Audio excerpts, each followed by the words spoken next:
So when you say part of your team is your lender, I think that's one of the most important parts other than us, obviously. Unless you're cash only, but most parties need financing, right? Yep. And so a lender is going to sit down with our buyers and they're going to go through a pre-approval or pre-qualification process. Both kind of are different things and hold different weights. So a pre-approval is more of a letter. You're just providing some preliminary documents. Whereas a pre-qualification, you're going through underwriting and you're fully underwritten with your offer, which holds a little bit more weight. Correct, yep. And I think in this market, you're obviously going to get a pre-approval or pre-qual letter that shows what your max budget is. It's really important to not have mortgage shock right now. So it would be very wise for you to get with your lender and run some numbers around that, because you might be pre-approved up to $650, but you're feeling really comfortable buying something at $600. Yeah, I definitely agree. So a lender is going to sit down and kind of do their own interview process. And then you and I also sit down with our buyers and we do our own interview process with them too. So one of the things that we do is talking through what the funnel system is. And that's something I really like doing because it helps weed out a lot of listings that actually aren't good matches for our clients. I think one thing that you and I have done that we learned from our mentoring coaching program is doing a buyer's consult. And that's really important in this market because there's so many different nuances. We're in a dynamic market right now where we have kind of a power struggle between a buyer and a seller. So sitting down and laying out those expectations and the roadmap for what's ahead, that way we're not feeling rushed when we find something and we're prepared. And if you're a first-time home buyer, a great opportunity would be to go through the offer with your buyer prior to making that jump at the first opportunity of a home that you want to purchase. Yeah, I totally agree. When you get that offer in your email or you sit down to start signing, it can be really overwhelming to see all of that out in front of you. So having your eyes on it first is a great plan. Another thing that I think is really helpful is to have our clients do drive-bys. That's something that we've learned through our coaching and mentoring as well. It's important, especially if they're worried about the neighborhood, commute time. One of the things that I always recommend people look at is driveways. So if you're a family of 4 or 5, making sure that you have plenty of space is something that we'd be able to cut listing out right away if you go by and you see that it's not the right fit for you. Yes, and we do have an inventory that we can set up house tours. So if I'm setting up a tour and it consists of 4 to 6 homes, we try not to go really over 5 because you just kind of start to glaze over a little bit. Forget what houses you were looking at. Yes. And if we're doing that and we come up to house number 2, and this has happened before where my buyers are like, Carlee, we don't even want to get out of the car. This isn't what we thought it was going to be. Well, we did. If the house isn't vacant, then we ask the seller to leave the house, which sellers have kids, they have pets, they might have elderly, or they had to disrupt their work time to make that appointment happen for us. So that is an obvious inconvenience. But on top of that, it can mess up our house tour, right? So now we're sitting around for, depending on how far away the next house is. So it's really wise to do those drive-bys. If you care about the location, the commute, what your neighbors' homes look like, anything that has exterior curb appeal. Even community features. I mean, if you are looking to be closer to the golf course, have water views, things like that, it's really something that you can see pretty quickly on whether or not this is going to meet that expectation. Yeah, and we work with military, and they haven't always lived here very long. So to do those drive-bys and get to know the community is just a win-win for everybody involved. So Megan, what are the 2 ways as a buyer that you can view homes? So there's 2 ways. One way is to work with your buyer's agent to schedule a showing. And so the good thing about that is we're there with you. We're walking the property. We're giving you our opinion. We can also speak to the neighborhood. The second way is to tour open houses. So some things that a buyer can expect if they're going through an open house by themselves is that the agent is going to be there. They're going to give them all the information that they have available about the open house. They're also going to ask them if they're working with a buyer's agent. And so it's always good to be able to provide our name so that any questions that you ask during the open house, they can give those answers to us and we can chat with you through that. Yeah, our hope is that our buyers are letting us know what open houses are going to, right? Yes. And then what I like to do, I'm sure you do it too, is give the agent a call and ask if they're going to be hosting it or if somebody else will be. Hey, I'm bringing Melanie and Rob through. They're going to come to your open house. We're really excited about it. I advise that they call me with any questions that they might have if they weren't able to get them answered on site. Yeah, that brings up another interesting thing that I've noticed. So buyers, when they're walking through open houses, will oftentimes think that the person there is the listing agent. So it's good for them to know too that sometimes the person that is holding the open house isn't necessarily the listing agent, but someone who works in their office. And a real casual buyer might even think they're the owner. Yes. I've been asked that before. Yeah. Are you the owner? Nope. Nope.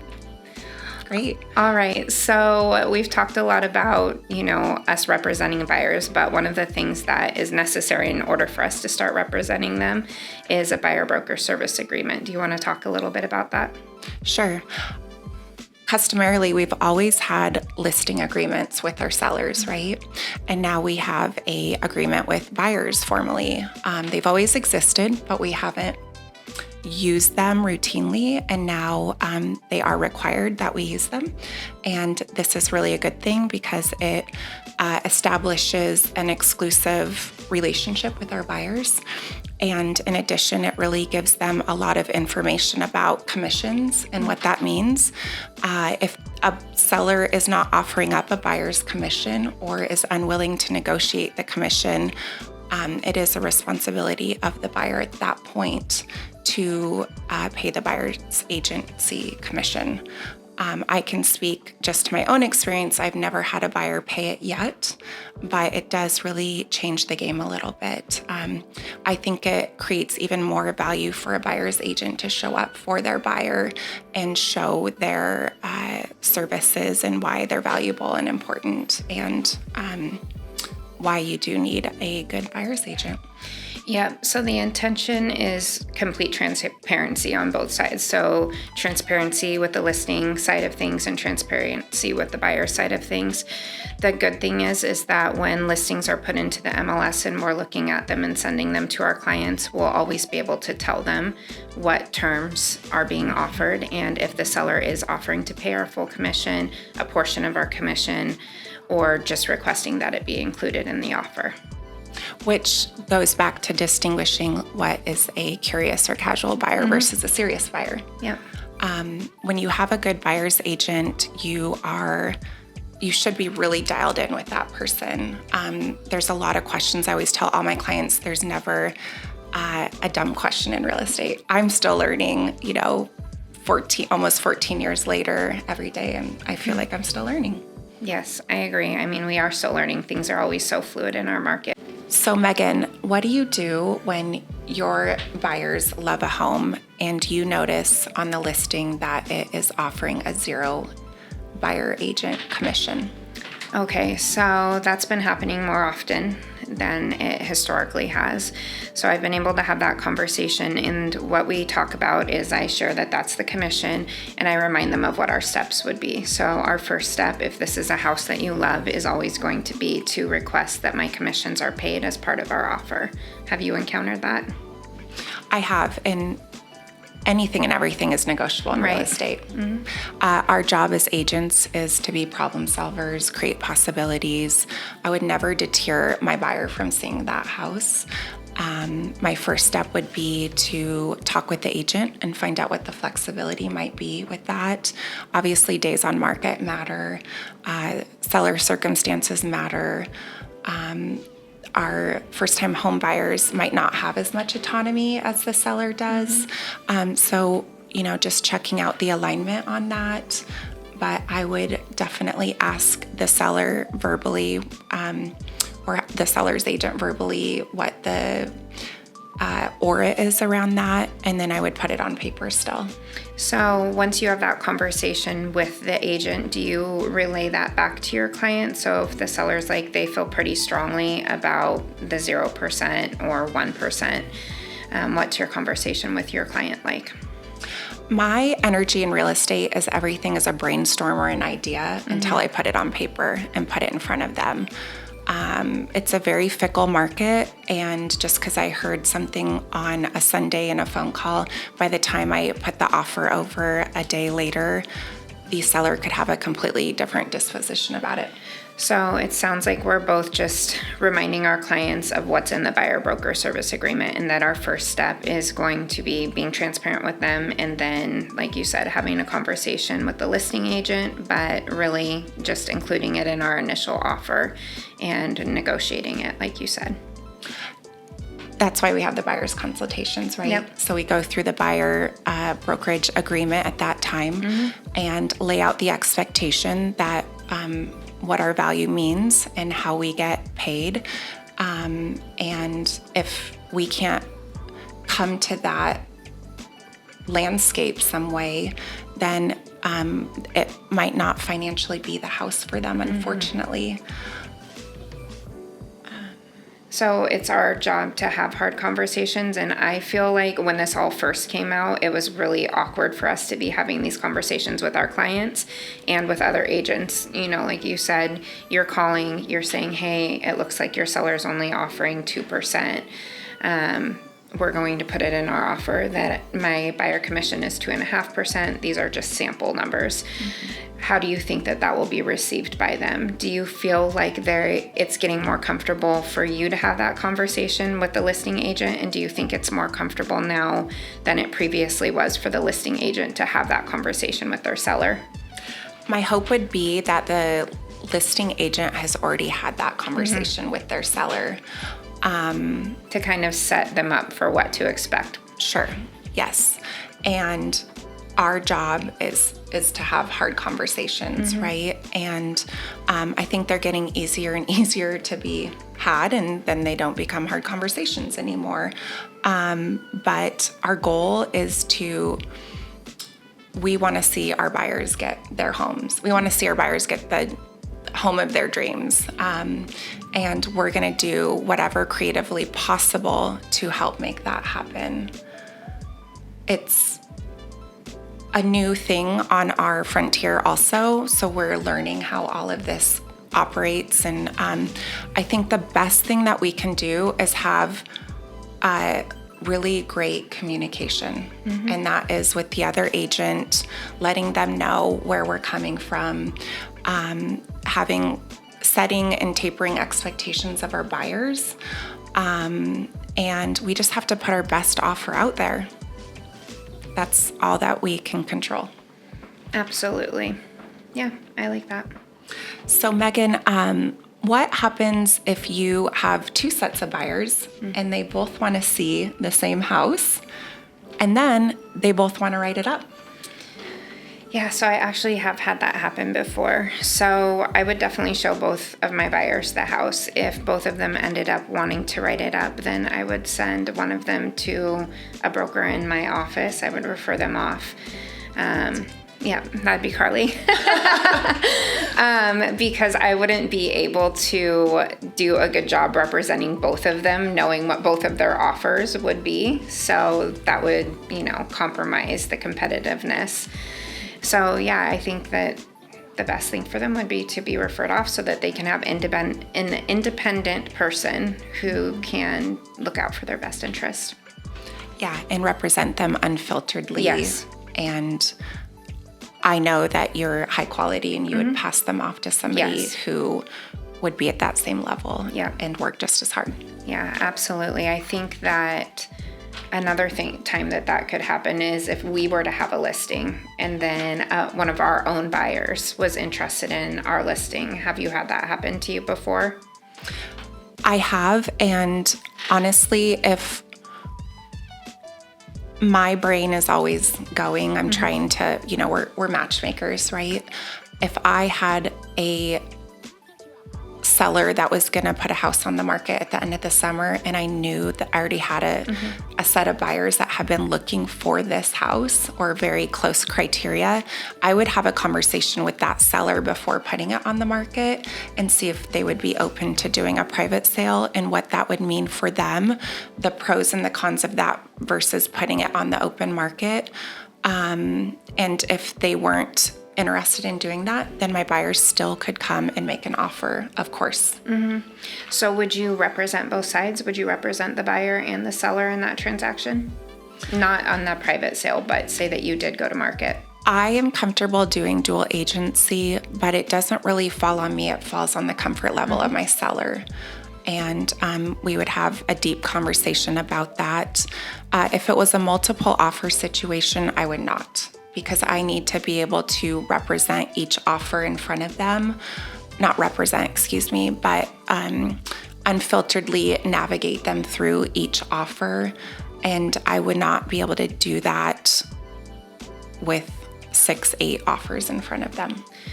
So you said that that would be up to your seller. It's also up to our buyers, right? Because part of our buyer broker service agreement is going over whether we would do dual agency. So both sides would have to be in agreement if something like that were to happen. But sometimes, like you said, it is something that people are comfortable with, especially if it's a transaction where both parties are willing to really work together. Most commonly where that happens to me is I'm working an open house, I'm hosting it, and I've had multiple buyers come up to me at open houses and ask to write the offer through me. And at that point, I say I would need to speak with my seller about that. But I would never compromise the possibility of that offer coming through from that buyer. So if your seller was not okay with it, then what would you do with your buyer, your potential buyer? I would refer them to another agent in my brokerage. Okay. So Megan, I know a lot of your buyer portfolio is from working open houses and general public, people that you meet, they come to know you, you do the buyer's consultation with them, and then you're able to service them with their real estate needs. Do you work with family and friends also? I have worked with family and friends as well. I think that's always a really interesting dynamic. I think sometimes family and friends may be a little bit hesitant to work with us just because there's a sense of intimacy when you're working with somebody as far as your financials, the decision-making process. I mean, you're really getting into the nitty-gritty. It's one of the biggest decisions that you're making in your life, right? So I feel like it's important for them to know right from the beginning that the same professionalism that we would be offering to somebody that we just met is going to be afforded to them as well. And that, the confidentiality with the financial aspect is something that we don't really get into, right? So a lender is going to be seeing the behind the scene numbers where you and I would just be seeing the pre-approval letter. So Carlee, in the buyer broker service agreement, there are 2 boxes that can be checked. One of them says exclusive and one of them says non-exclusive. Can you tell us a little bit more about what the difference between those would be? Yes. Non-exclusive is that you can have multiple non-exclusive buyer agency agreements throughout the town. You're not solely committed to that one agent. That agent can still provide real estate services to you. That another agent can still, basically it's like abundance dating. You can have as many agents as you want. What would be an example? Who would want to be a non-exclusive client? Investors. Their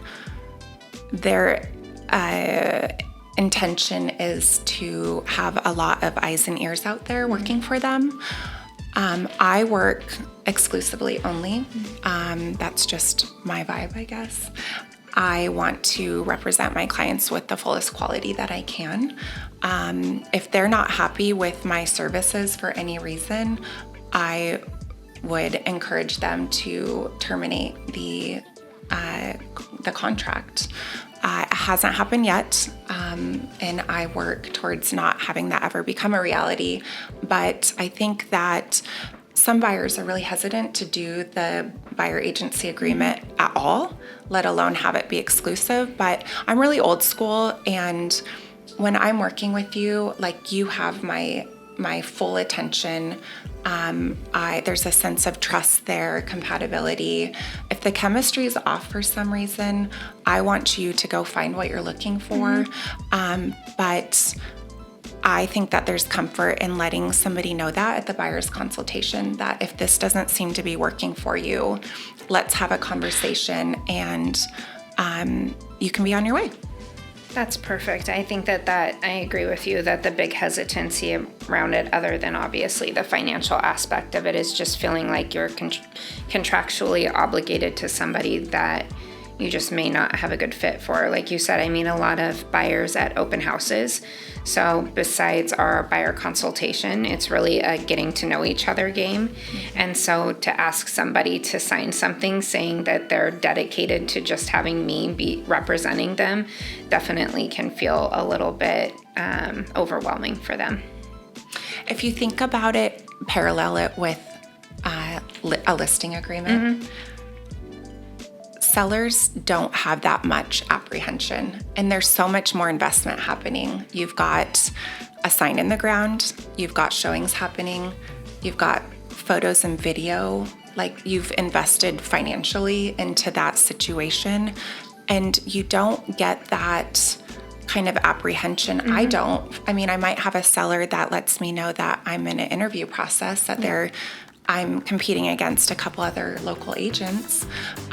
But once we're, it's game time, it's game time. And I don't think there's any hesitation to signing that paperwork when they want to sell their house. I think it's a little bit different though, because with the seller, we're really going through a process, right? We are doing a lot to get a listing prepared to go to market, so they have time to get to know us and see how we work and what kind of value we're going to bring to their listing. Whereas with a buyer, we're kind of asking them to just trust that the value is there, and we're going to show them after this is signed.